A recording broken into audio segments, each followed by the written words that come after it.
In July of 2013, I literally hit rock bottom. At that point, I had gone more than a year without any income. And I remember my wife, she came to me in tears. And she said, Chris, every time I go to the grocery store, it's painful. And tears come to my eyes because I know that the food I'm buying, we don't have enough money to buy that food. And she said, Chris, can you please apply for food stamps? Now, I remember going into the backyard and just walking around and thinking, Chris, you are a failure. What have I done to my family? We've gone a year with no income. My wife wants me to apply for food stamps. She's in tears. What on earth have I done? Well, I took her advice and actually called and applied for food stamps, which was super humiliating to me because I have an MBA and an undergraduate degree in accounting. I had a CPA certificate at that time. I owned a CPA firm, and there I was applying for food stamps. It was embarrassing. And the crazy thing is I could not convince the caseworker to actually give me food stamps. They just didn't believe, regardless of the evidence I gave them, they did not believe that the owner of a CPA firm was broke, but I was. Let me backtrack a little bit. How did I get to that point? So when I graduated from college, way back in 2004, like so many other Americans, I took the safe route. After getting my accounting degree from BYU, I ended up becoming a school teacher.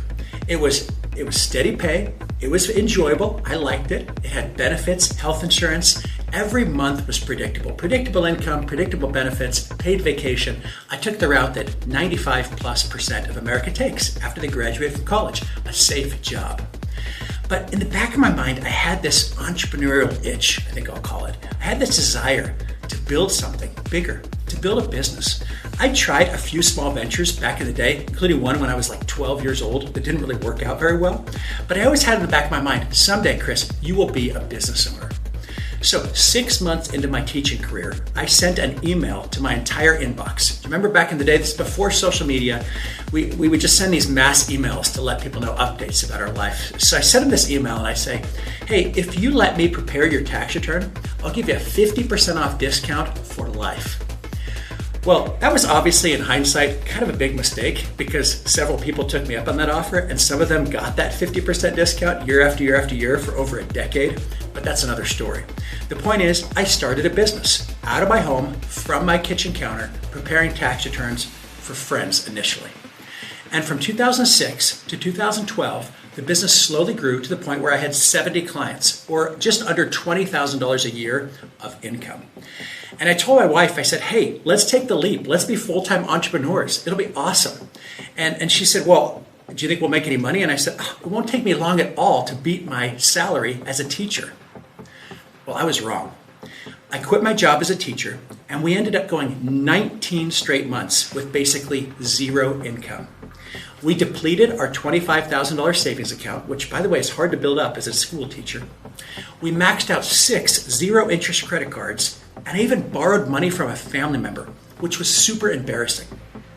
Well, at the end of the 19 months, February of 2013, finally, the business started taking off. Finally, I started making enough money to feed my family. Month after month, the business improved. And in 2014, I actually went to my longtime friend, Walter Kinney, and convinced him to buy in as a 50% partner. And we kind of joke that the buy-in price was probably a 6-pound pack of Mountain Dew and a large pizza. It was literally not very much to buy into half the company, of that small of a company. Nonetheless, he partnered with me, despite the fact that he knew he was going to make less money and work more hours than he was previously working with his previous job. And as partners, we started to grow the business even more. And we started to become more profitable. We started to work a little bit less hours. Early on, we were working 70, 80 hours a week. And along the way, because we're CPAs, we came in contact with hundreds of other business owners in our community. And we kind of started noticing a trend. The vast majority of them were overworked and underpaid. They were working 50, 60, 70 hours a week. They were constantly stressed about their business. They would go home in the evenings and answer emails or texts and just never got the business out of their mind. And they weren't making very much money, maybe 50 grand or maybe 85,000, maybe 100 grand in some cases. But then there was this other group of business owners. It was kind of shocking. They were making very high incomes, and by high incomes, I'm not talking about $200,000. I'm talking about $500,000, $1 million, $2 million, or even more. And they were working reasonable work hours, which was kind of shocking. And I kind of made it a goal to try to figure out what are they doing differently than these other business owners. How are they pulling this off? I literally talked to someone recently who's making $500,000 a year and working 10 hours a week. I talked to someone else this week who's making $2.5 million a year and averaging about 35 hours a week. These are not Fortune 500 CEOs. These are not New York City executives. These are small town business owners that are crushing it because they're doing business right.